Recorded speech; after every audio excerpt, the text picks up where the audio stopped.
Visakhapatnam MVP police station పరిధిలో సోమవారం విషాదం. స్కూటీపై వెళ్తున్న మహిళపై చెట్టు పడి మృతి. సీతమ్మదార్లోని ఏఎంజీ హాస్పిటల్ ఎదురుగా ఉన్న ప్రధాన రహదారిలో స్కూటీపై వెళ్తున్న మహిళపై చెట్టు కూలి ఆమె అక్కడికక్కడే మృతి చెందింది. సంఘటనా స్థలానికి ఎంవీపీ పోలీసులు చేరుకుని విచారణ మొదలుపెట్టారు. ఈ ఘటనలో కారు, ట్రాక్టరు పాక్షికంగా దెబ్బతిన్నాయి. మృతి చెందిన మహిళ పూర్ణి 40 సంవత్సరాలుగా స్థానికులు పోలీసులు గుర్తించారు.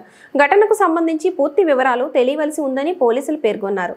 ఘటనా స్థలానికి చేరుకున్న ఎమ్మెల్యే విష్ణుకుమార్ రాజు పరిస్థితిని సమీక్షించారు.